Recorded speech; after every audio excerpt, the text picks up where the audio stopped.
대책과 법안의 방향에 관한 내용입니다. 국민들은 악마를 보았습니다.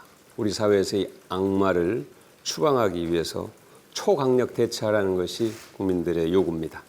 N번방 성착취 사건은 단순한 성범죄가 아니라 중대범죄 행위입니다. N번방에 드나든 모든 이들이 범죄자라고 할 수 있습니다. 범죄단체 조직죄를 적용해서 강력하게 처벌해야 한다는 요구도 많습니다. 성착취물을 N번방에 들어가서 본 사람도 처벌하는 것이 마땅하다. 이런 요구도 매우 강합니다. 앞으로 반드시 N번방 관련자 전원 처벌과 전원 신상 공개가 이루어져야 한다. 이렇게 말씀드립니다. 이 땅의 여성들 그리고 딸을 둔 모든 부모님들 모든 국민이 느끼는 분노에 공감하면서 관련 대책을 강력하게 추진해 나가겠다 하는 말씀을 드리겠습니다. 핵심은 불법 촬영물의 생산과 유통 그리고 이를 이용한 협박 또 이의 소비와 또 관련 산업입니다. 이 고리를 끊어내는 것이 매우 중요합니다. 매우 신속하되 치밀한 입법이 필요하다고 봅니다.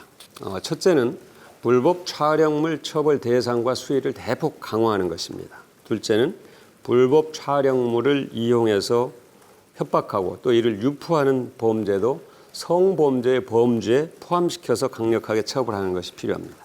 셋째는 인터넷 사업자에게도 법적 책임을 묻는 것이 필요합니다. 넷째는 불법 촬영물의 유포자, 유통자, 판매자뿐만 아니라 인터넷 사업자에 대해서 징벌적 손해배상 제도를 도입하는 것이 필요합니다. 마지막으로 불법 촬영물에 대처할 수 있는 인력과 예산을 충분히 확보하는 것입니다. 몇 가지 사안에 대해서만 좀 더 구체적으로 말씀을 드리겠습니다.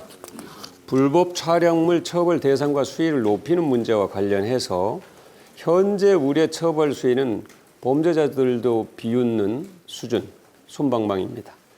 대법원 양형연구회에서 발표한 내용을 보면 2018년 1월부터 지난해 4월, 2019년 4월까지 서울중앙지방법원에서 선고된 160사건 가운데 벌금형이 46%, 집행유예가 41%, 실형은 겨우 10%였습니다.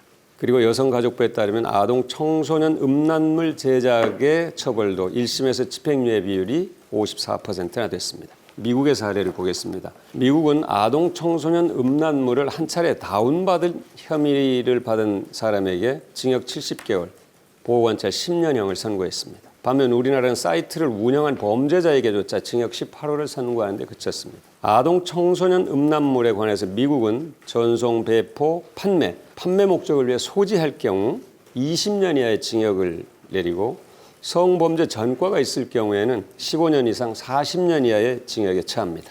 인터넷 사업자의 법적 책임과 징벌적 손해배상 부분에 대해서 좀 말씀을 드리겠습니다.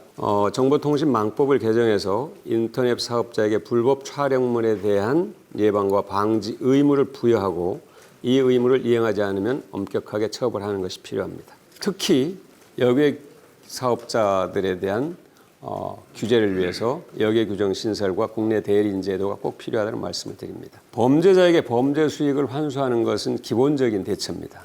그런데 이 범죄가 사회적으로 심각한 문제가 더해질 경우 이 인터넷 사업자에게도 징벌적 손해배상으로 제재해야 된다 하는 것입니다.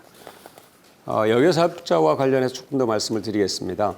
구글이 코로나 호의 조작 정보뿐만 아니라 디지털 성범죄에 대해서도 충분한 책임을 다하지 않고 있습니다. 대단히 유감스럽습니다.